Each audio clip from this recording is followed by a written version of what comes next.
What can Kyler Murray and the Arizona Cardinals offense do down the final 4 games of the season to earn back your trust, Johnny Venerable? Plus, Drew Petzing talks his offense. Is it misunderstood or fraudulent? That's coming up. PHNX Cardinals starts now.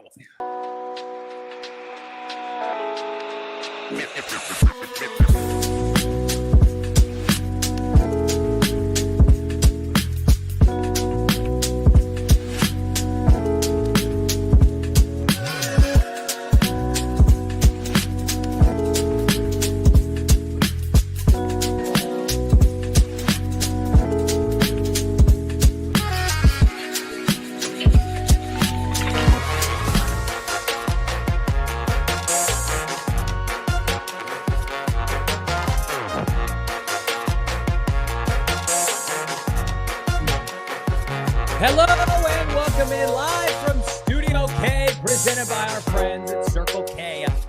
It's your number one Arizona Cardinal podcast. It's PHNX Cardinals live on a Tuesday.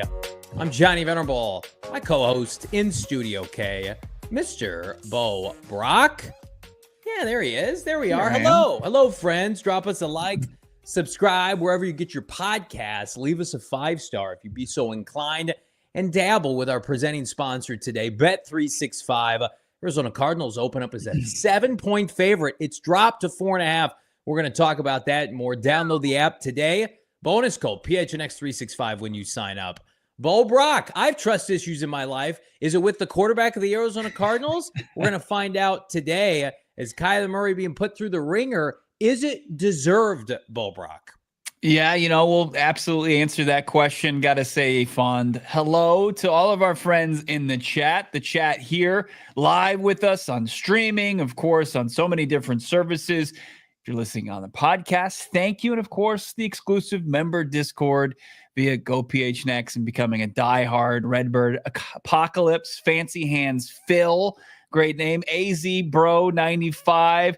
Gannonite always chopping it up in there. John S. D. Lehman, Sand Viper 9322, Cassie, the squad. We like to call them the squad to shorten it up. But yeah, big show on tap. Talked to Drew Petzing today. Talked to Jeff Rogers. Talked to Nick Rawlis, the Cardinals coordinator, Holy Trinity there, and got some insight. Eric saying, nice hapo. Thank you so much. This is the collab from our friends over at Branded Bills.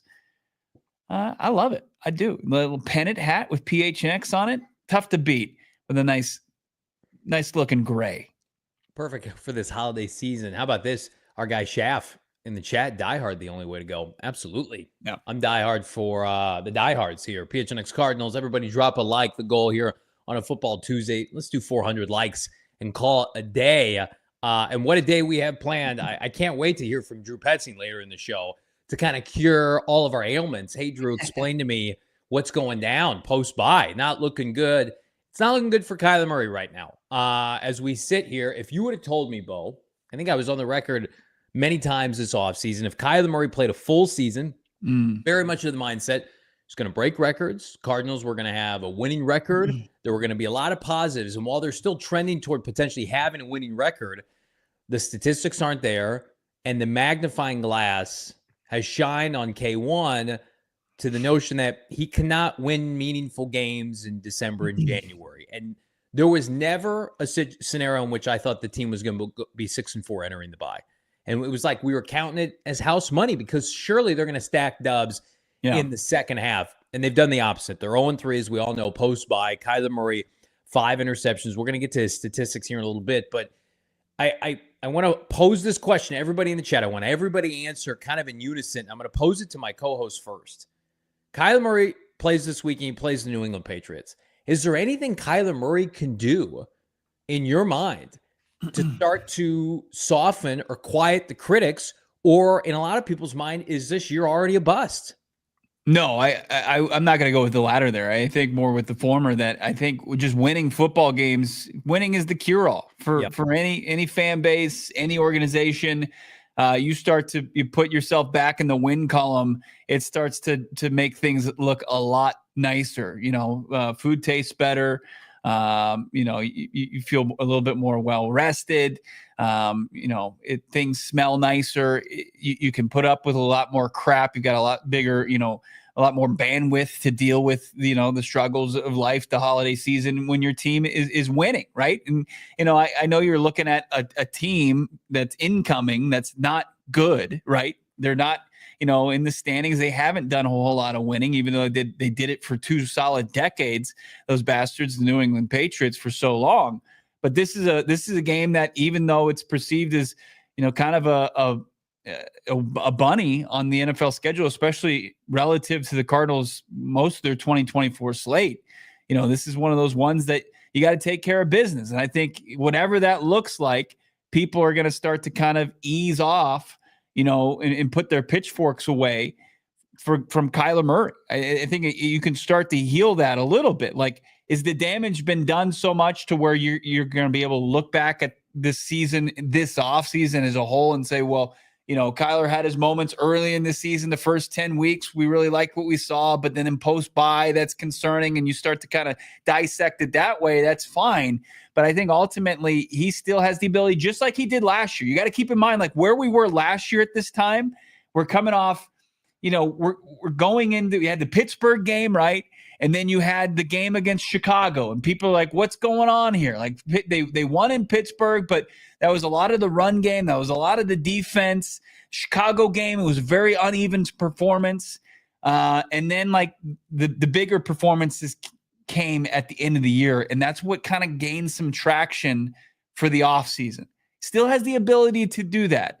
It's because such a week-to-week league. But, like, these next 2 games, you just got to take care of business, and then you can really start to get maybe a bigger shovel to dig yourself out of this hole against what people are going to perceive as some bigger, higher caliber opponents in Los Angeles and the Niners. I love that you brought up last year. I didn't even think about this. So Bo made an excellent point a year ago. I remember we were doing a post-game show on location, and it was after the Chicago game, and it was a disaster, right? That game was a horror show for Kyler Murray. And then the following week, we had a halftime show against the Philadelphia Eagles. And you basically said, like, if this continues, like, they're going to have a very difficult decision to make, right? If there is one, and Kyler Murray turned it around. You challenged K1, as the entire show did.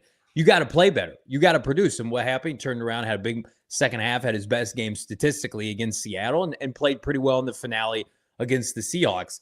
It's got to be more of the same. And I think the tough part for Cardinal fans is you don't want to be in a position where you're living and dying with your quarterback week to week. You want to feel comforted. Like, you don't have a Lamar Jackson, you don't have a Joe Burrow or a Josh Allen or a Mahomes, where it's like, hey, regardless of how this stretch goes, like, our guy's going to get us out of it. We're on a little bit of a roller coaster right now.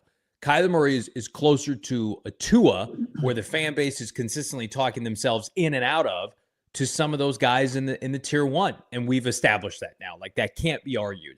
But you look at Tua in Miami, and they're like, he's playing his best football of his career. How are we ever going to move off of him?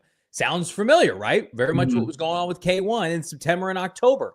So, is that sustainable to win a championship? I don't know. I do think the Cardinals are in a position right now where they're going to keep him. They're going to load up the roster in the offseason. They're going to hope for the best as the end of the season approaches, and they're going to ask for people's buy-in. And Kyler Murray is going to do and say all the right things. But, like, the trust that he has lost, I think, with a segment of this fan base will never come back until he is winning meaningful games in January. People put Kurt Warner on a pedestal in this town, rightfully so, went to a Super Bowl, won multiple playoff games. Carson Palmer won a playoff game. Like, I won a division title. Like, that's the bar for Kyler Murray. Like, and I've said this, I feel like all week since the post game on Sunday, I've kind of, put out to pasture the idea of the first overall pick savior is going to win multiple Lombardi trophies. I'm hopeful, right? Like, we all are. We all have hope in this franchise, but the baby steps here in year 6 with K1, that's why I thought winning an NFC West in a year you weren't supposed to, but it was presented to you, and then coming up short, barring something unforeseen, that's such a big knock against him. Even as huge diehard Kyler Murray fans that we are, like, he wasted a golden opportunity. Got beat by Geno Smith twice in 3 weeks, and now you have to suffer the consequences of that, which is just continued criticism. Yeah, and I've seen a lot of the pushback on social media. I've seen it in the comments on some of the videos we've dropped, as far as scapegoating Kyler Murray, pointing the finger, blaming him for the Cardinals' downfall when you can say, hey, the team overall didn't perform well enough to win. And I understand that. I absolutely do. But the team, the majority of the team is new. Is been brought in. This roster has been churned over the last 2 off seasons by Monty Ossenfort, and they don't, fortunate for themselves, but unfortunate for Kyler Murray, don't have the stench of the previous regime still kind of lingering and having to try to buck the narrative that he can't win games here. Kyler Murray has lost the last 3 games. That's reality. The team quarterbacked by Kyler Murray has lost the last 3 games.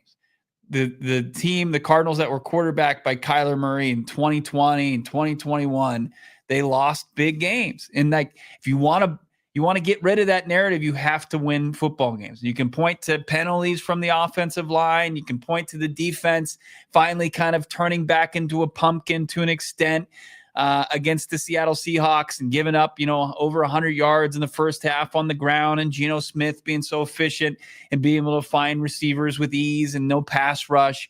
And that's all fine and good. But the opportunities were there, and the hole was dug by their franchise quarterback. That's unfortunate. As you were just saying, it's like we are the biggest proponents and in the corner of the Cardinals quarterback, Kyler Murray. We want to see him perform well, but we're not going to sit here and just tell you he's not at fault here when he just didn't play well.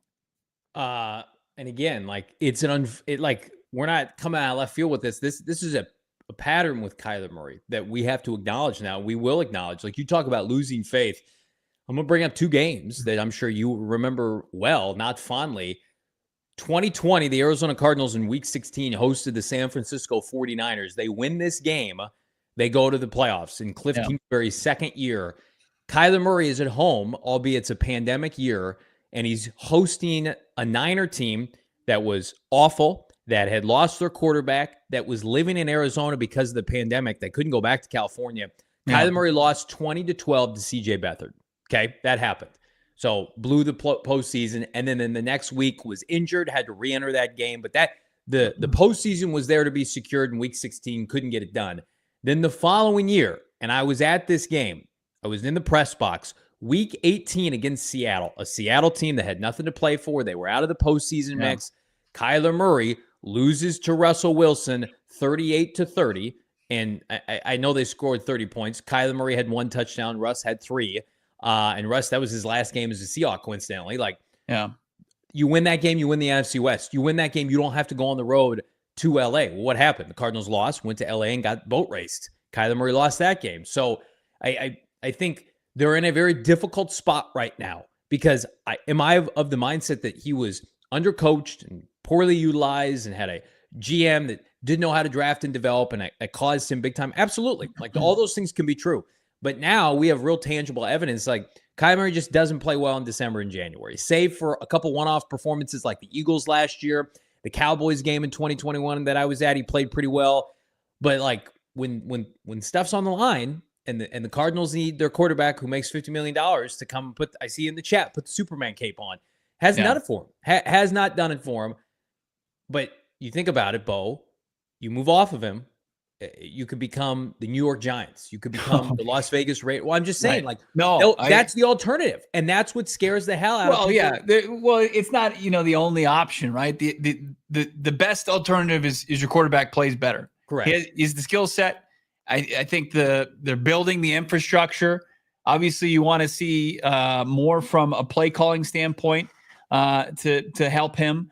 But just think about this offseason as just far as what they have cap wise and what they continue to do in the draft and hit and find players that are, building this roster. Like, it's realistically that they're going to add 5 impact players this offseason. Minimum. Just think about if you got 5 impact players on this roster right now, if you had them right now, what could have happened these last couple of weeks, how you could have helped your quarterback even more so. But at the same time, it's going to come down to making the plays and limiting the mistakes. And that's going to come on Kyler Murray's shoulders and his legs. And that's the discussion. So yeah, the alternative, and it's grosses me out every time I open up the Twitter app and I see another person suggest Justin Fields or Danny Dimes or Russell Wilson or whoever it may be.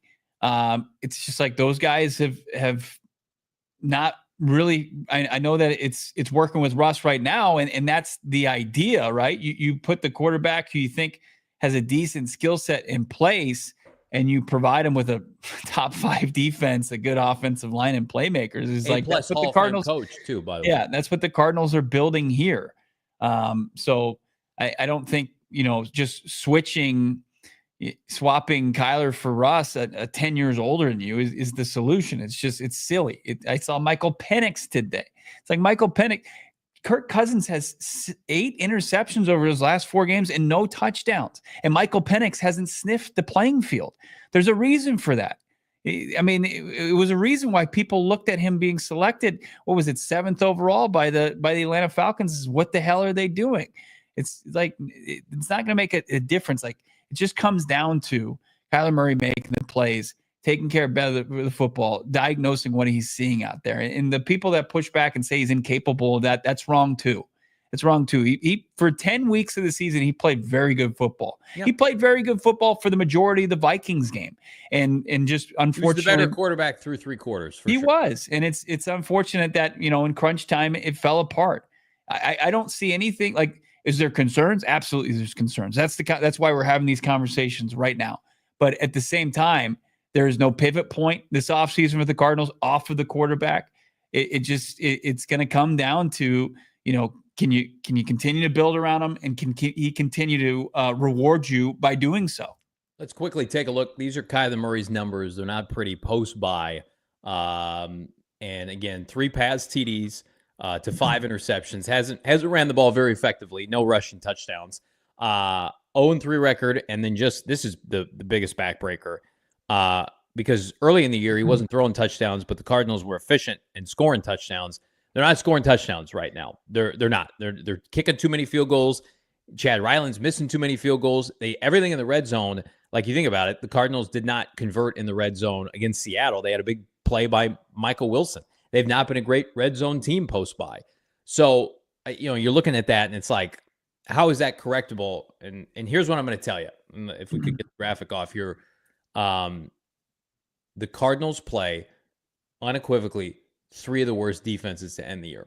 Okay. And if you include the Niners, their defense is in shambles. They've lost a bunch of talent. Like, the Cardinals should theoretically be able to score points. The Rams defense is a joke. Okay. The Carolina Panthers defense is not good. And the Patriots defense, I don't know if you saw this, Gerard Mayo's coaching for his job. They don't think he knows what he's doing. That's the team you're playing this weekend. It will be an indictment if in 4 weeks Kyler Murray does not have an infusion of robust statistics, Bo. You correct me if I'm wrong, to end the year, right?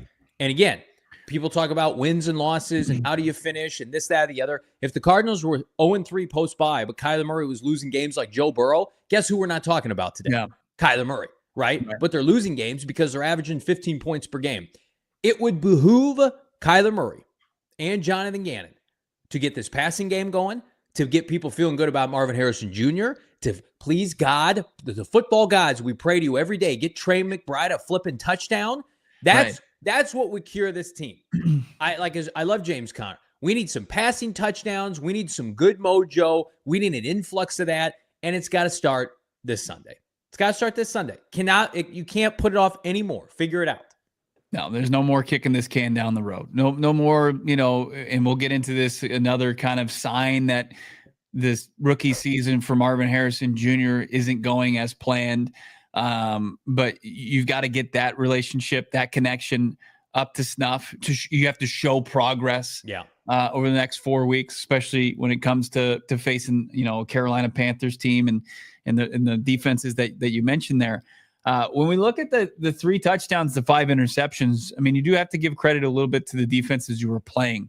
I think that you'll find Seattle post-bye is probably, it's got to be up there as far as forcing turnovers. Now, obviously, they benefited from Kyler Murray's turnovers, but the win against the Niners and the win against the Jets, they also had some key turnovers in that game. And throughout the season, Minnesota's been doing it all year long. Like, that was nothing new. Like, they went into that game and they had the most picks for any defense in the league, and they got 2 more of Kyler Murray. The opponent played a big role in this one as far as taking care of the football. You look at Kyler Murray statistically throughout his career, he's 2-to-1 touchdown to interception ratio. He's not a turnover machine. He's never been a guy that's been plagued by it consistently. So it's just got to be a trend that he's going to have to buck, and he's shown the ability to do so. I mean, and it's almost like you can't put too much stock into this. People can be, you can be superstitious, be a little stitious like Johnny, but like, we talk about this Cardinals team being one of the least penalized teams, and they go out there against Green Bay. Everybody's talking about it, and then they get penalized 16 times with 13 of them, and accepted. There was 16 flags on the least penalized team in the league. And then we talk about Kyler Murray taking care of the football, and what happens? He goes on a streak where 3 consecutive games he's throwing picks, and he's got 5 over that stretch. It's just like it really is strange how it works out. It's just. The Cardinals they've done a decent job in ending and not turning these things and letting them fester. Kyler in this offense, they have to do a good job again as they turn the page from a second loss to Seattle and going into a New England game at home against the Patriots team. Let's see that graphic if we could one more time. And again, like Kyler Murray on pace this year for about 20 passing touchdowns. He's got 4 rushing touchdowns thus far. If he has a big month to finish the year, I don't think it's out of the question. He could have over 30 touchdowns, and he could have over 4,000 yards from scrimmage, rushing and passing. He's on pace, Bo, for just under 3,800 yards passing right now. Mm-hmm. So again, like you're gonna be able to find some wins in his game. So much so that it's like you're not moving off of that. And I hope that we talked about trust. That's the kind of clarity that this fan base needs. Is like, we got to judge the entire picture. And somebody texted me this morning, Cardinals went out. Let's let the chips fall where they may. I'm like, well, they're not winning out. Well, they won 4 in a row earlier this year. And I remember going on the All-City podcast with Adam Hogue before the Charger game. I'm like, the season's dead. They're so dead. They can't do anything right. And what happened? We were in Miami. We were at home. I mean, it's just, things can shift. They need to get their mojo back, and it starts this weekend. And we're going to hear from Drew Petzing around the corner. I have some thoughts on Drew Petzing. I just looked up the stats since their game against the Niners, where they came back and won that game. The Seahawks they have 10 sacks and 5 picks, which is tied for first during that stretch. Like, they're a real defense. They are a real defense. Mike McDowell's. I joked about him. He's knows what he's doing. And again, just like JG last year, he leaves Philadelphia. The Eagles' defense is abysmal. That's what happens with Baltimore right now with no Mike McDowell. More coming up right around the corner. I mentioned it. Cardinals opened up, Bo, as a 7-point favorite with our friends at Bet365. Somebody put some big money down on the old New England Patriots, and that number has dropped to 4.5. So I listen, was I surprised when the number opened up as big as it did? Yeah, because I don't think Cardinals have been playing well. But I also think New England is not a good team. But to your point, like, they went into Chicago, they beat up on Eberflus. I mean, this should be a get right game. And I think it will be. And you can make money right now with our friends at Bet365. Get your mind right. Get some bonus bucks in your back pocket. All you got to do is open up an app. Open up an account in the app, place a bet of $5 or more. You're going to get 150 in bonus bets. Find out why, whatever the moment. It's never ordinary with Bet365. And again, if you're like, I don't know if I want to dabble on the Cards money line anymore, Johnny, do it with the bonus bets. Again, no questions asked. Load up. And again, we've got college football bowl season coming up, college football playoff, right? NBA action every night. If you're into NHL, do it. Just, don't tell us about it here in Phoenix. And of course, only a month left of NFL action, regular season. You got to be 21 years and older, physically located in AZ. If you were someone you know has a gambling problem, wants help, call 1-800 next step, text next step to 53342, or visit problemgambling.az.gov, Bo, for more info. Let's talk about our friends over at Game Time. Obviously, there's so many different events that you're going to want to get into. My wife just texted me, hey, I want to go to this concert. I said, perfect. I'm just going to fire up the old Game Time app and get us the best price ticket available, and that's guaranteed by our friends over at Game Time. You've got the new feature going on, Game Time Picks. We love it right now. Got to check it out, what they've got going on. And we've got, so many things going on as far as the Game Time Picks, where you can get tickets for live events even easier. Game Time Picks filters out all the fluff and will only show you the incredible deals and great seats, so you don't have to waste any more time searching through thousands of tickets, because we know there's so many different ways you can find tickets. Game Time makes it easier for you. Check it out now. Download the Game Time app today. You want to get into a Suns game, you want to go see maybe ASU hoops, you want to go to the Peach Bowl, you're going across the country and trying to watch the Devils live in action in the new 12-team CFP. Well, only do it through Game Time and save some money while doing so. Download the Game Time app today. Use the code PHNX and you can save $20 off your first order. That's using the code PHNX when you download the Game Time app for free and use the code PHNX to get $20 off. What time is it? It's game time. It's game time, Drew Petzing. Can we score some touchdowns? Can we win a game? We're just trying to win a game. So both coordinators talked, by the way, like this video, subscribe to PHNX Sports. The goal, 400 likes here on a football Tuesday.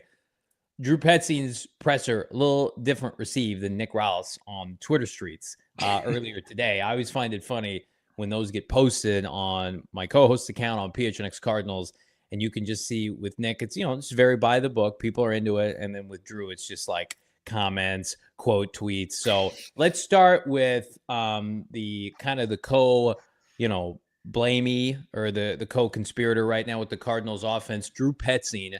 And Bo, I heard his comments today, but I want to get them from you. What was your thought process with the Cardinals offensive coordinator, who is under fire with this fan base right now? I mean, you could watch every press conference and you're going to get the same, I think, feel from it. It just depends on how the team's rolling. Like he gives the same answers, win or lose. And that's a big time, I think, frustration of the fan base. They want to hear that they're going to fix something. They're trying to remedy their woes, where I think Drew Petzing's approach is, we continue to trust the process. We continue to do what we feel works. And is if we continue to do that, we're going to see the results. They're going to flip. And I think people are going to say, that's a definition of insanity. That's something that he leans into. I asked him, we can start with this clip. I asked him about, does his offense feel a sense of urgency now on the heels of a 3-game losing skid, falling to 6 and 7? And this was his answer. I hope not, because I hope we had this sense of urgency from the first day we stepped on the field in Buffalo. And I think that's kind of something I've been really, adamant about preaching. In this league, you don't get that luxury of like, hey, we can pick it up now, or let's flip the switch. Like, that's not how the league works. You got to bring it every single day you step on that field, no matter who the opponent is. I think that's so important to the culture that we want to build here, and that will continue to be the emphasis for me at all times. I like Drew as a person. I think he's a likable guy. Oh, that's not a good answer right now, because if that's the case, if you didn't feel a sense of urgency this week, or if you did and that was your performance, that's bad news for you, my guy. Like, your sense of urgency coming out of the half was to run it 4 straight plays and then punt the football. If I'm up there, I'm coming out and saying, you know what, we had a great week of practice. It didn't translate right. We got to crank it up this week. We got to be more aggressive. We got to score touchdowns. Like, if you're talking to Cardinal fans, like, well, we always feel that sense of urgency, and then we see the byproduct of that on Sundays. Right. We're not stupid. We all watch the games. Fans have never been smarter. There's no smarter fan base than this one. Like, come on, Drew, be real. Talk to us like we're real people. You have 3 touchdowns in 3 games. Right. Yeah. I mean, I think the answer would indicate, a lack of awareness. If that's the case, yes. It's most likely coach speak, right? I mean, we all know that. And most of these press conferences, 98% of them are filled with coach speak. You very rarely get, a fully transparent answer about, hey, this is what's going on. But you would have been like, you hope the sense of urgency is there, but the execution's not there. We're inconsistent here and that. Yeah. But like to say, hey, since week 1, we expect this sense of urgency, and I hope it's there, and you just got to rely on it. Like, I don't think the fan base wants to hear that, to your point, just because they've only found the end zone 3 times in 3 games. Now, a big topic of conversation yesterday was the play calling, especially in long situations, whether it's first and long, second and long, third and long, where, there was a really, really big situation in the game, the loss on Sunday, where the Arizona Cardinals weathered the storm. They put up a field goal and cut it to a 1-score game, 17-10 in the second quarter. And the Cardinals defense got a 3-and-out against Geno Smith and the Seahawks offense. The Cardinals got a first down on a Trey Benson, nice little 15-yard run. And then Kyler Murray was promptly sacked on the next first down for 8 yards, and they were facing a 2nd and 18. And I had asked Drew, hey, what's the kind of deciding factors as far as whether you get aggressive or you throttle down in long situations? And this is his answer. It's a mix. I mean, as we talk, don't want to be predictable. And, if we're always aggressive or always really conservative, people are going to start to take advantage of that. So it's a combination of kind of what we think they're like to do in those situations. Like some teams get really aggressive on defense. Other teams like to sit back and kind of give you different options. I think it's certainly a mix. I'm very willing to run the ball. I think your action game still can show up a little bit. At times in those situations, defense are going to force you to check the ball down or put the ball underneath. But sometimes those plays are as good as any in those second and long or third and long situations. Again, they're just. I get the, hey, you want to be able to give the threat of a run to set up the play action. It makes sense, but it doesn't make sense given the context of the situation they were in, where they had created an opportunity after digging themselves in a deep hole, and they go down at one point 2 scores to the Seattle Seahawks. And the Seahawks had shown the ability to move the ball however they want it from the run game through the passing attack. And then they were given a gift as far as their defense got them off the field. And the Cardinals could have gone down and cut into the lead even more so, made it 17-13. People would have taken that or tied the game up. Yeah. But as soon as they faced a bit of adversity on that drive, and I think on the heels of throwing 2 picks on the previous 2 possessions, that they got too conservative in that situation. And I don't think it's the same as, hey, that's maybe, and it's probably on me. Like I should say, well, what happened in this specific situation and why was that the choice to do that? Yeah. But I'm sure it was the pace of the game. And we've heard his responses to things like that before. Like I don't think you're going to get the answers that we want during the season right now. We're talking about the offense needs to get better. It's December 10th right now. Yeah. I just pulled some numbers. I threw them up on Twitter. Cardinals points per game this year, which I don't care about total offense. Like Cardinals statistically are like top 14 in total offense. I don't care about that. I care about points per game. How often are you getting in the end zone or you're putting up points? Cardinals points per game, 21. Yeah. Let me make sure I have it correct here. 21.8 points per game this year. So just under 22. You know what they were last year with no Marvin and Joshua Dobbs and screwing around? 19.4 points per game. So only a 2.5 points per game improvement with Kyler the entire season. And you have Marvin Harrison Jr. on the team. And you have Trey Benson, unequivocally a better offensive line, right? Michael Wilson in his second year. I mean, it's unacceptable. And it's the biggest reason why this team, if they don't go to the playoffs, is not going to the playoffs. And we know they can run the ball well. So it just points to I don't think right now, if you put Kyler Murray and Jonathan Gannon, Drew Petzing in your room and say, hey, we got to throw, and the defense knows we're throwing, do you guys feel confident in your playbook to do that? What would the answer be? Probably not. And whose fault is that? It's the coaching staff right now. Because you could tell me you feel confident. We haven't seen it. When have we seen it? Maybe Miami, the game we were at outside. That was an anomaly. Most of the time, it's, can the defense keep it close and we can play our brand of football? We can run the football, right? Kyler Murray can use his legs. But man, oh man, in the last 2 possessions against the Vikings and then in the last 2 possessions in both games against the Seahawks, when you had to throw and the defense knew it, you guys look like a high school offense. You guys look like you hadn't been practicing. Like defenses at some point are going to say like, oh, if we stop the Cardinal run game, they're very susceptible to turning the ball over, inconsistencies. Marvin doesn't know what he's doing. Kyler Murray looks rattled. Like this is just easy. Like like if you're Matthew Stafford, you don't have your run game going. That guy goes back there, he slings the football. McVay's got a whole bag of tricks to be able to do that. That's the biggest indictment of Drew Petzing right now. He's conservative and too predictable.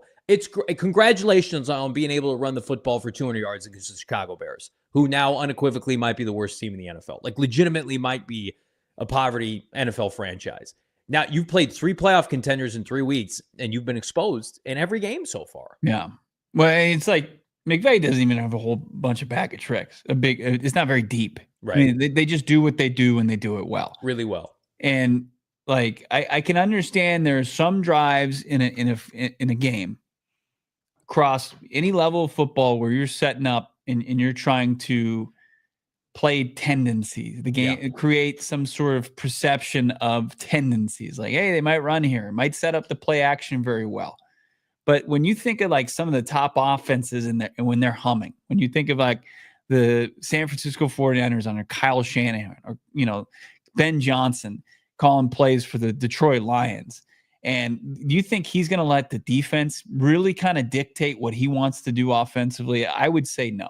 No. He's going to do what he wants to do, and he's going to try to set it up. And if you're sitting there and you're facing a 2nd and long and your team is chasing points and you desperately need to get chunk yardage, calling a run play because of a tendency, because you want to be able to get in your bag on a play action maybe later in the game, it's the wrong moment for it. It's almost like a crutch, right? That's what I think it is. It's like, I am so limited as a play caller. If I have to have everything line up perfectly, I cannot at all be confident in my playbook if it's anything less than 3rd and 6, right? It's almost just like, we've all worked with that person at work where it's just like, I can't do anything for this project or for this group unless everything lines up. They aren't adaptable, right? They're not good communicators. That's what I feel like with Drew Petzing right now. Where is the adaptability? You were gifted, and I emphasize gifted. Like Drew Petzing, like Jonathan Gannon, they don't pick the players, right? Drew Petzing's not in there the night of the draft saying, take Marv, take Malik Neighbors, blah, blah, blah. Like the Cardinals said, hey, we have confidence in the infrastructure. We love this prospect. We're going to take Marvin 4th overall. And we trust you, Drew, and to a lesser extent, Gannon as the head coach to develop him.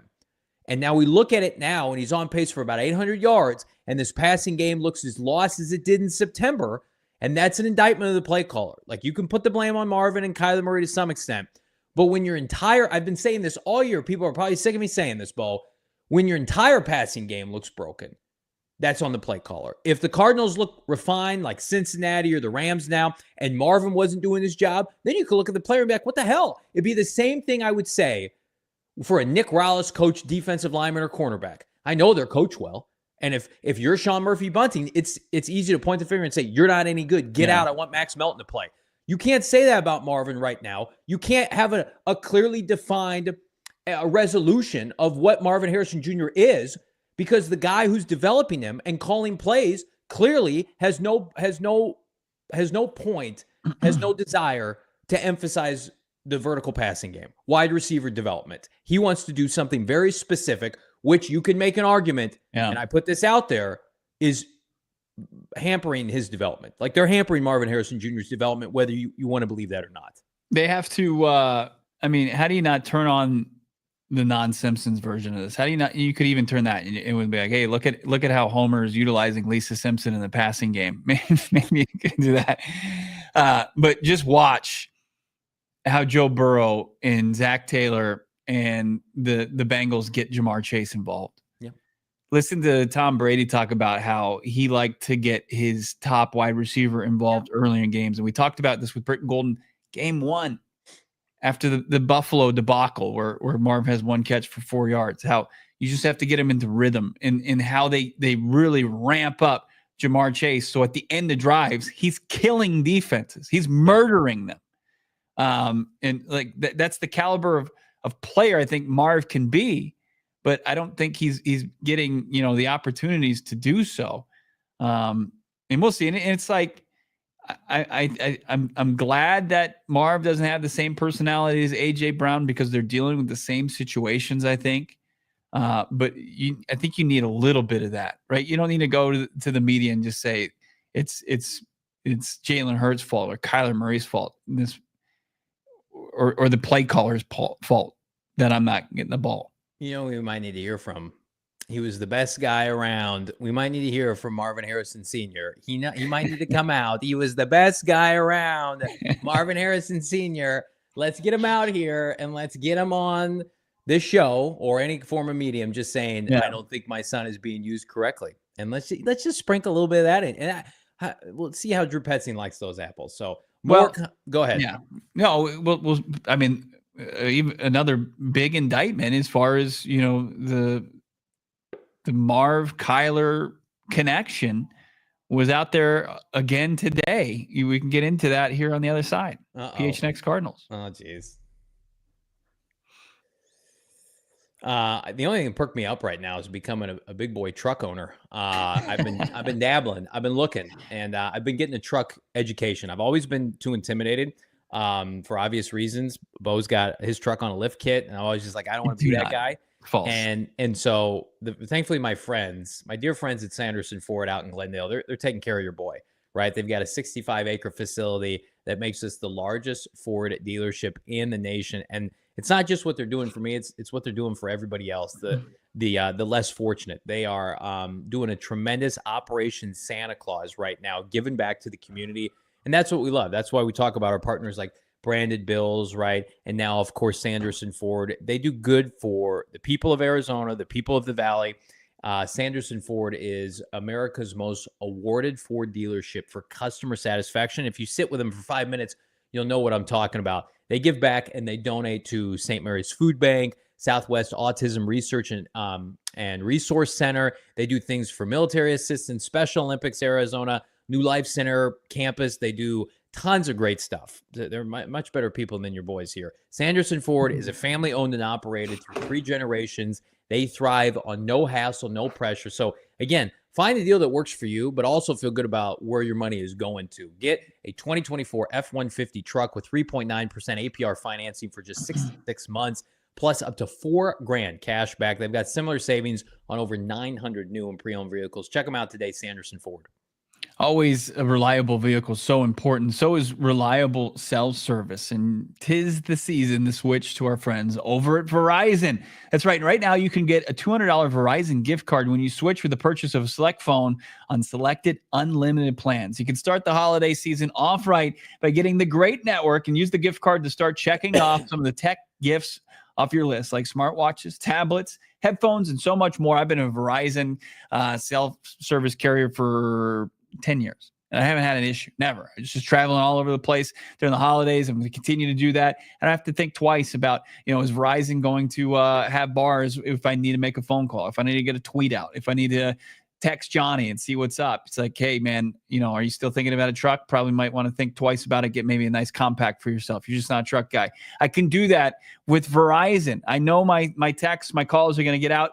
Switch now. Get the $200 gift card only at Verizon. $200 Verizon e-gift card sent within 8 weeks. Requires device payment, purchase minimum retail price of $799.99, and port in with new smartphone line and postpaid unlimited plus unlimited ultimate plan is required. So fired up for our partners. So fired up for all of our diehards. Hit that like button. Subscribe to PHNX Sports. You teased it. Kyler Murray, Marvin Harrison Jr. What's it going to take to get them going? What have you been seeing, Brack? Because again, like you watched last night, and I was reminded last night, during draft season, we did a lot of comps for Marvin Harrison Jr., right? And I think the most frequent were probably like AJ Green, Mike Evans, with maybe a little Julio Jones, but he always had a comp to me of Jamar Chase, not necessarily in the play style, but like Jamar Chase was like the last great top 10 receiver since Marvin Harrison Jr., the way people talked about Marvin, and maybe to a lesser extent Malik Neighbors. So I look at what Jamar Chase did, taking the Bengals to the Super Bowl, winning a national championship, and I watched him last night play, and I'm like, he just plays with so much confidence and aura, and he and Joe Burrow are just so much in sync with each other. And the Cardinals, it looks nothing like that. Like outside of the touchdowns, which have been great, like 20-20, man, everything just looks difficult for number 1 to number 18. Yeah, it's really unfortunate because it's not what we envisioned when the Cardinals took Marvin Harrison Jr. 4th overall. you thought it was going to be more in line with that. And, it's not only us that are seeing this play out. I'm sure there's frustrated fantasy owners across the nation and like, what's going on with Marv? There's people who are Buckeye fans that like, what's going on? We saw Marvin Harrison Jr. dominate for 2 straight seasons for 28 touchdowns, went over 1,400 yards receiving in back-to-back years. I thought this guy was star ready, not just pro ready. And continuing with the signs that it's not going as planned. Bad NFL player, but good NFL analyst, Dan Orlovsky, put out his list of the top 20 quarterback wide receiver duos in the league. And I didn't click on this link, expecting to see Kyler Murray and Marvin Harrison Jr. where I thought they could be. I expected, did they sneak in, or are they rightfully off of this list right now because of the I guess the productivity or lack thereof that we haven't seen all season long. And I was right. They were omitted from the list. They're not in the top 20 groups, and there are some disgusting duos that are ahead of them. And it's let me hear some of them. I no fault of except for on Petzing, Kyler, and Marv. You want to hear? I mean, rightfully so. I haven't seen this list.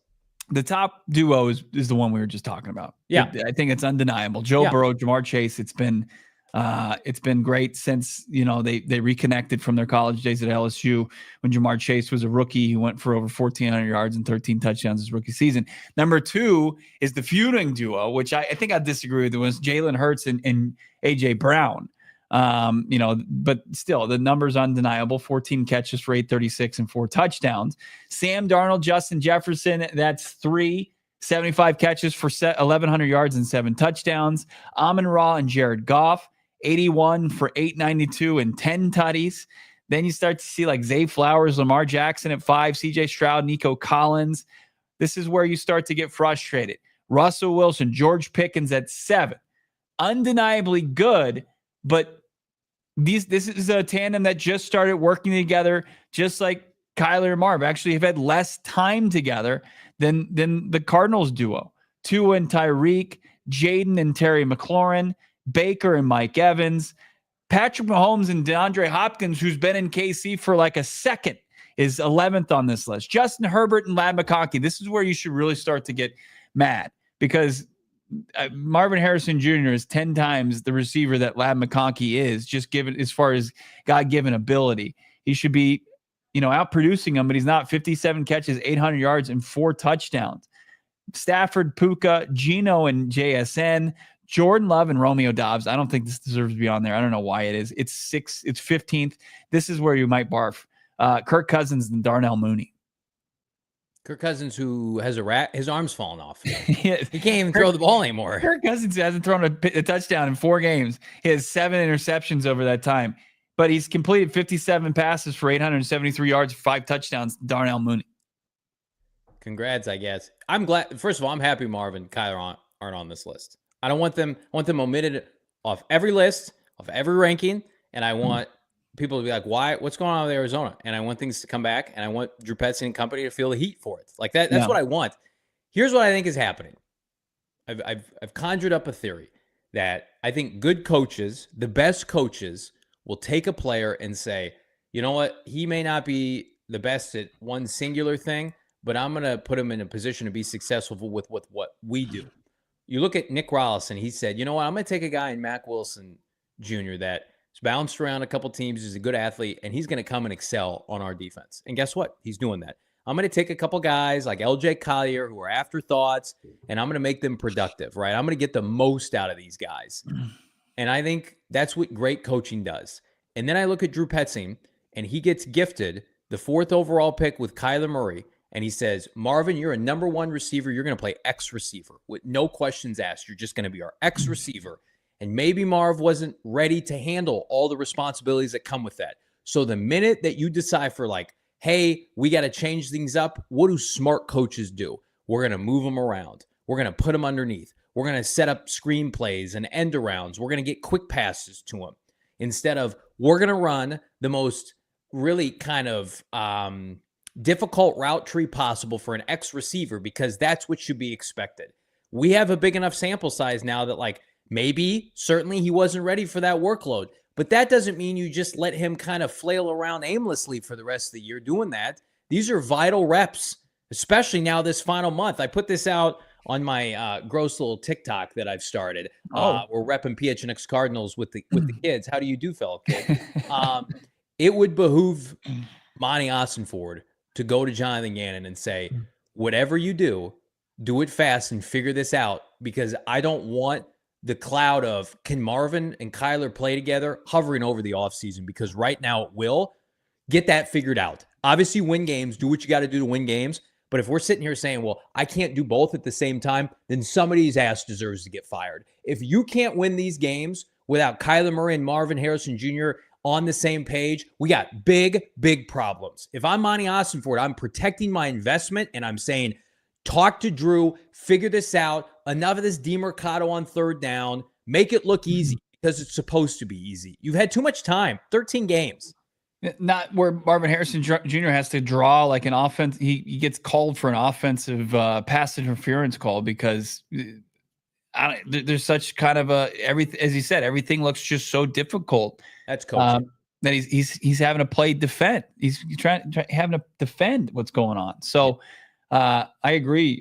Somebody said JV, I'm paraphrasing, is cooking. Absolutely, he's crushing it today. Jalen Hurts is on here twice. So is Tua with two different receivers. Josh Allen's on here with clear. You like that, Drew? Is that what you want to hear, Drew? You want to hear those other names? What was it that Monty Ossenford said when he took Marvin Harrison Jr. 4th overall? We got an alpha bird. Let me tell you something. You may hate Kyler Murray, and he gets so much ridicule, and I think a lot of it's undeserved because it's racial or it's his size or whatever. Even the people who hate Kyler Murray cannot deny he can get receivers' numbers. We've seen that his entire career. Christian Kirk and D-Hop, Trey McBride now, he can do that, right? You want to question, is he clutch? Can he win this time of year? There is no reason why he and Marvin Harrison Jr. should not be on the same page. And it goes back to the coaching. Well, and it's not without precedent that, just as big of prospects, when if you let it linger, it impacts their ability to have successful careers. No doubt.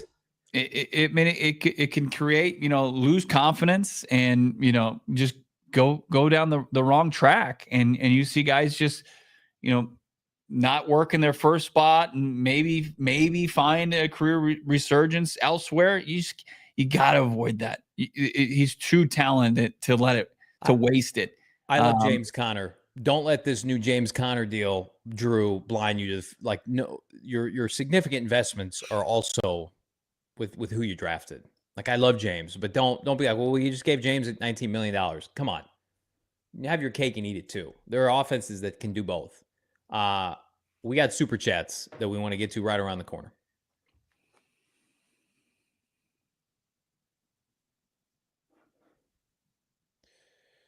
Super chats are fun. I like to have fun with our friends at Gila River Resorts and Casinos, specifically at Wild Horse Pass. Come out for our watch parties. Myself, Bull Brock, just found out we just signed Bull Brock to the last 2 watch parties this year. I'm fired up about that. We're not sending him to Carolina. He's going to be hanging with us at Gila River Resorts and Casinos. They've got 4,500 slots, live table games, and more. And again, you can get a VIP experience beyond just what we got going on. Enter for your chance to win the ultimate Arizona Cardinals VIP experience. You're going to win 2 tickets to the San Fran Cards game in January. It's the last game of the regular season. You get an on-field pregame experience. You get lunch at the Morgan Athletic Club, meet and greet with Big Red and the cheerleaders, VIP parking, and a 2-night stay at Gila. Why wouldn't you want to do that? Those are all my favorite things rolled into one. Enter for free right now. Play at Gila.com/CardinalsBow. You do you at Gila River Resorts and Casinos. Visit playatgila.com for more details. Check us out. We return to Gila a week from Sunday. The Arizona Cardinals have an early kickoff against Carolina. We want to see you there. Cannot wait for it. It's going to be a great way to kick off the holiday festivities that week. Also, let's talk about America's Thirst Shop. I was just there today, loaded up on some Circle K coffee. Got that. Rolled up to the register. Didn't even have somebody at my register. Just plugged in my Inner Circle number, saved big right there at the Thirst Shop, but also was filling up at the same time, multitasking. It was beautiful. It was just sweet music that I was just conducting there at Circle K, because I am a member of the free membership program, the inner circle, where right now I'm saving 5 cents per gallon. When you sign up, you get 25 cents per gallon on your first 5 fill-ups, 3 cents per gallon every day after that. Then you'll hit another echelon. You'll get to my level, 5 cents per gallon. So check it out right now. Enjoy your member exclusive beverage deal. Inner Circle members can get any size Polar Pop Froster for just 79 cents. Join the Inner Circle for free by downloading the Circle K app today. Terms and conditions apply at participating locations. Visit CircleK.com for more details. If you haven't already become a diehard, go PHNX.com. We've welcomed so many diehards over the last couple weeks. And if you haven't read Craig Morgan's work right now, do yourself a favor. We got the best writers here in the Valley, several nominated for Arizona Sports Writer of the Year, including our guy, Craig Morgan. Read his work, go PHNX.com. Also, our guy, Patrick Brown, writing his daily column saying why the Cardinals season is not a failure. Check out. That's for free to read right now. Go PHNX.com. Drop a like. Again, we are on our way to 400 likes, Bo Brack. That's our newsletter. Patrick Brown wrote that article today. You can get it in your email inbox for free. You can read PHNX work if you want without having to pay a dime like Patrick Brown. And it's funny. It's Tuesday after the third straight loss to the Cardinals post-bye, and you see that from Patrick. It's like I agree with him. Just, we're upset. Yeah, I'm not ready to talk about the successes of the season right now, even though I completely see what he's talking about. No doubt about it. The kind of Southwest bias with Eric Ruby today. We're talking about, is this rebuild through 2 seasons? Is it successful? And I think that you can say without a shadow of doubt, yes, what Monty Ossenfort's been able to accomplish so far. So there's a lot, left to accomplish between now and the end of the season. And there's fallen short of renewed expectations. But at the end of the day, I think that Monty Ossenfort, Jonathan Gannon have this team going in the right direction. And they're continuing to fill the cupboards up with talent. Let's get to your super chats. I agree with all that. I mean, like you said it, my co-host said it perfectly. Like, there's going to be a time to reflect on this year and what they've accomplished and the guys they've developed and maybe the people who aren't developing.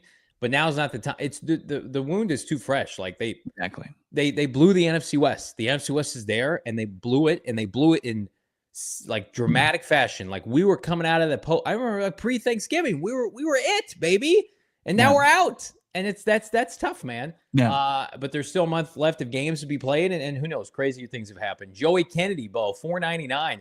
Shocking how many people are clamoring to get rid of K1 to replace him with what? He's a top 10 at worst. Josh Allen isn't walking through that door. And I think it also helps, like, knock on wood, he's going to play hopefully a full season, and we're going to have a full season to break down statistically with what he's got going on, and there are going to be areas to work on, but I'm all for upgrading when there's a place to upgrade. Like if you got Alex Smith and there's a Patrick Mahomes available, do what you need to do, Monty Ossenfort. But that's not a viable solution right now.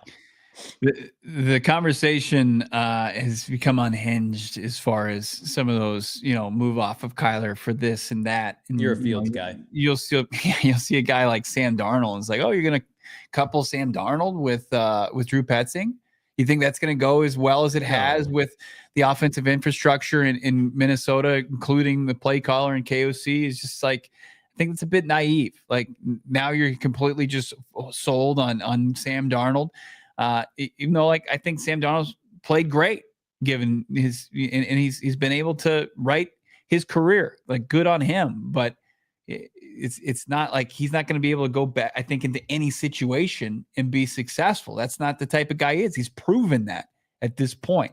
So the pivot, it doesn't exist. It doesn't. So for those saying like it's time to move on, there's no option. And Kyler's a good quarterback. Like I don't want that lost in, hey, his performances lately haven't been up to standard. And here's the biggest kind of pill to swallow that you knew when you hired Jonathan Gannon. He's a great coach and a great leader of men. He's not a quarterback kingmaker. There are only so many of those in the NFL. Kevin O'Connell clearly is one of those. I think Kyle Shanahan and McVay, they've got that in them. But again, can you win division titles and maybe Lombardi trophies a different way? Well, to do that, you gotta at least be good at the position. Like the Cardinals cannot, and Andy Reid on that list as well. But the Cardinals cannot punt off of Kyler Murray with a defensive head coach without the assurance that you've got, like, who's developing a first-round quarterback? To your point, it would be Drew Petzing, right? Who's developing the continued development process of Sam Darnold? It would be Drew Petzing. Like, that's the thing that gets lost on people. It's like, if you're trusting this infrastructure, they're going to trust Kyler Murray more than anybody else right now because they've seen it come to fruition. Like, I don't trust this regime right now with a first-round quarterback. They haven't given me the reason to. Black Eye, $5. Kind of carrying with that thought. Anybody seriously out on K1 as his franchise quarterback doesn't know ball. You can only overcome so much dysfunction and still thrive. Petzing gotta go. It's not Black Eye. It's a Black Eye. Black A. What is that? Block A. Mm-hmm. How much of the fan base would you say is pro firing Drew Petzing?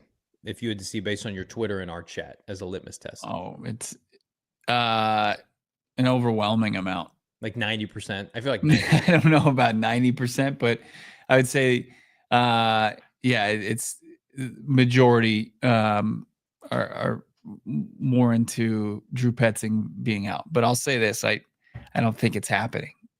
I think the Cardinals have a lot of confidence in Drew Petzing. It's very they don't share the same I guess frustrations as the fan base. Like Kyler Murray likes Drew Petzing as his offensive coordinator. Jonathan Gannon likes Drew Petzing as his OC.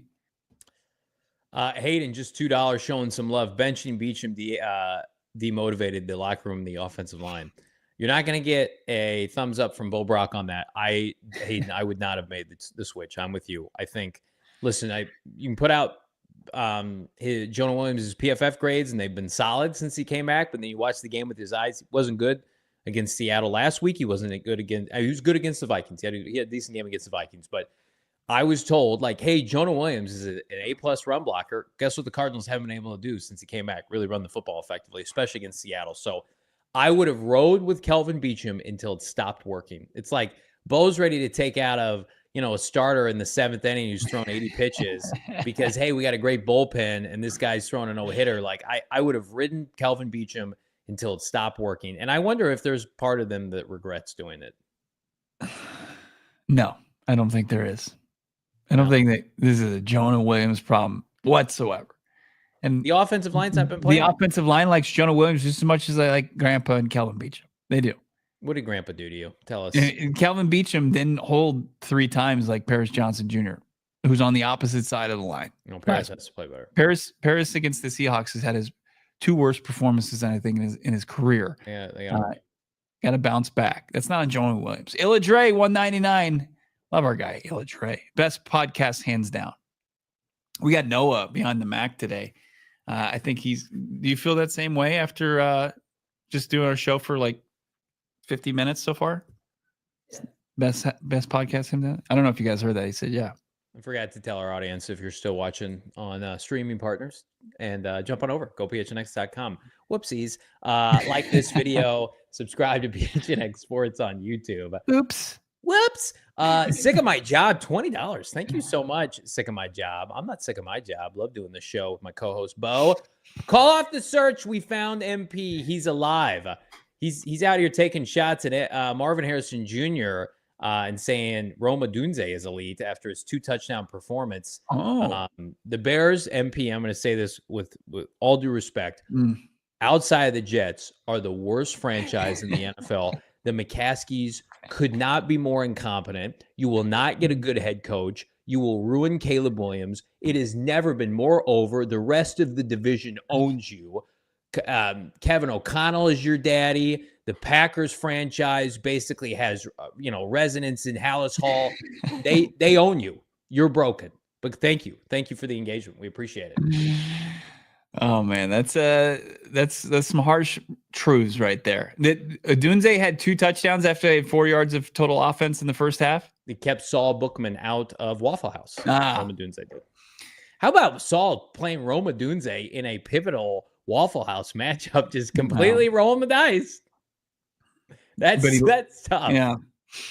For those, we'll tell you who lost our PHNX Sports Fantasy Football League here before we get out of here. Trevor, $1.99.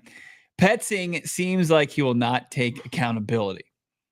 I think he's I think this is the right move. He's being empowered by Jonathan Gannon.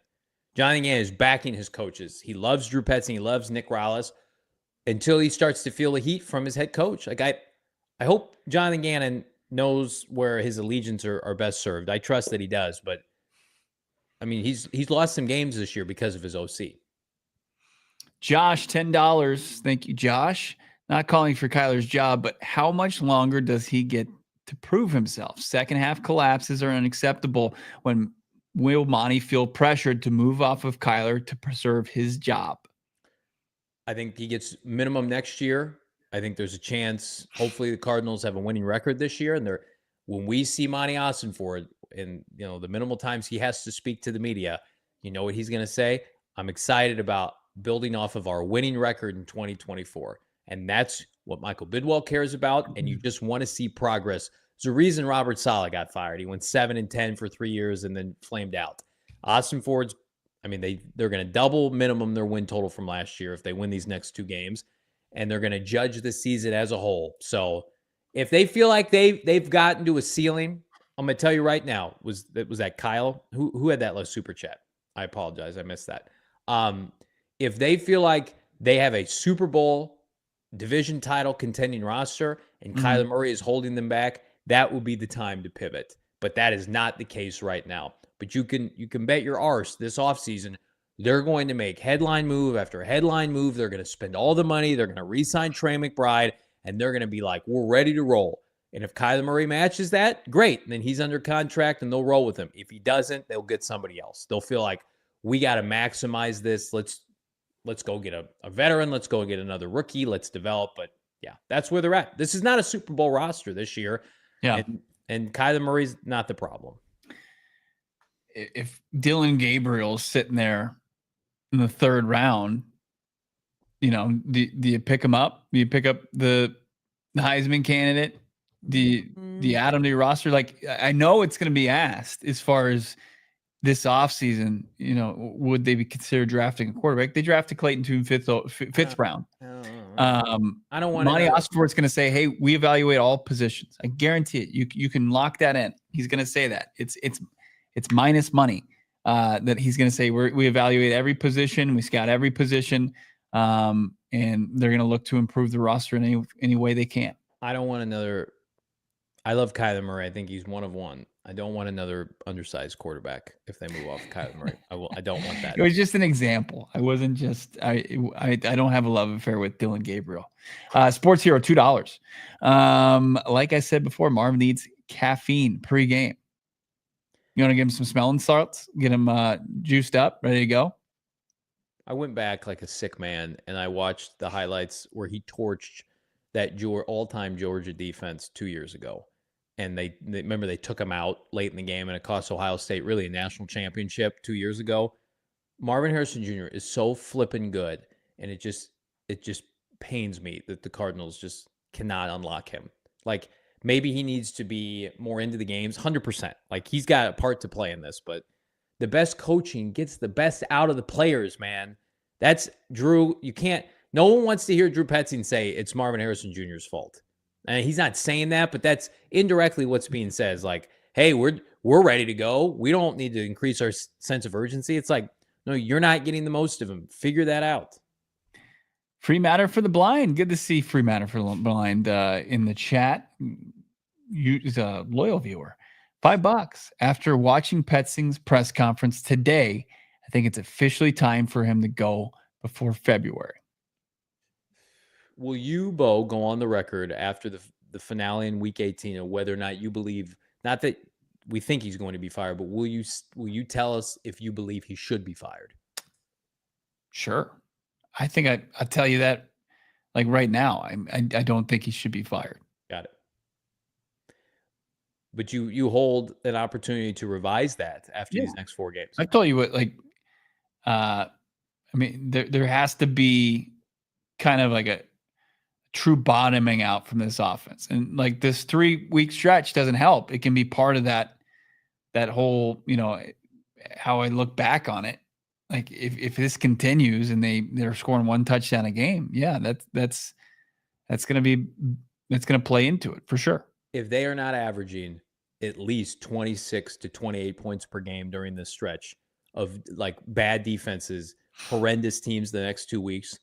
If they're not averaging 26 to 28, he should be fired. If you can't put up 3+ touchdowns against these defenses with a couple field goals, I'll have no problem coming on our post-game show in week 18 and saying it's just not going to work out with this guy. I've seen enough. I've had enough.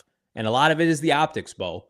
A lot of it is how do they look? Like what we saw second half against Seattle with those three straight or 4 straight running plays. Didn't that almost kind of set the tone for the second half? Your defense goes out and gets a stop.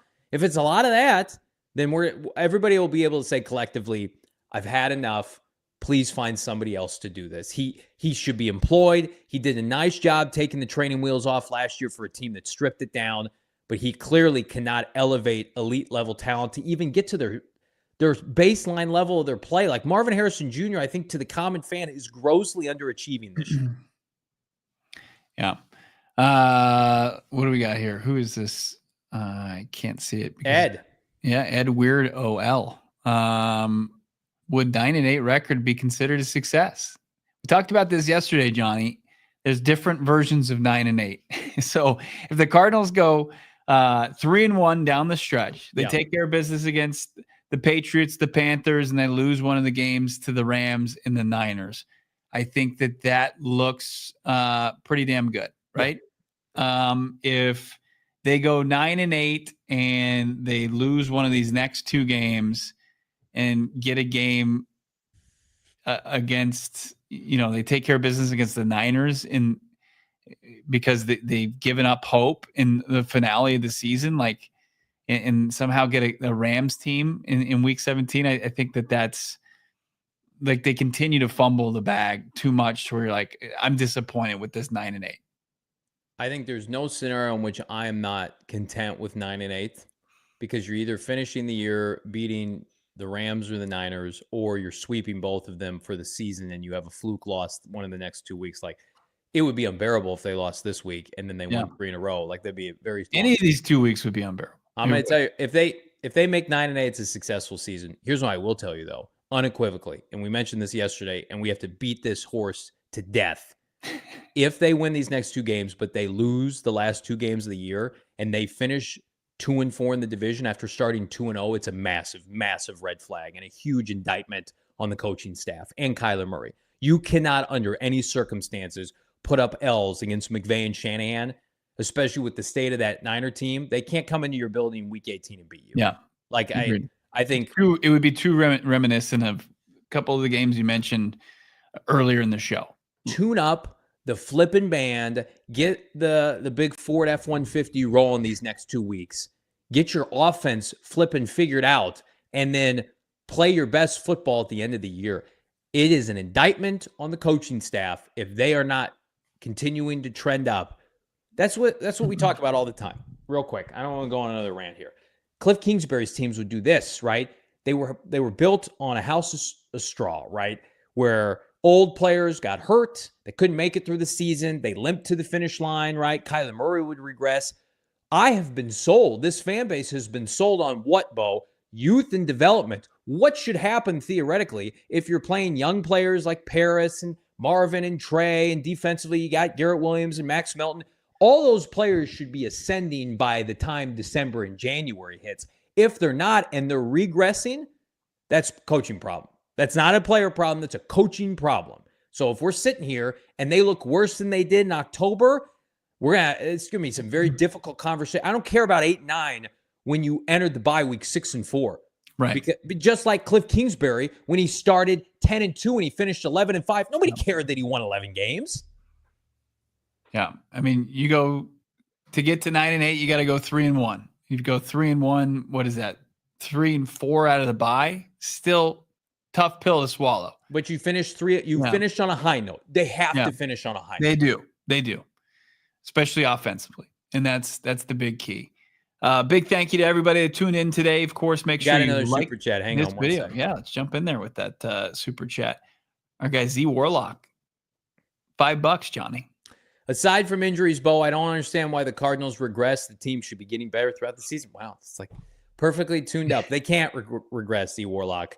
I mean, what's your prediction for the last 4 weeks, Bo. I just want to see this. I need to see a win this week.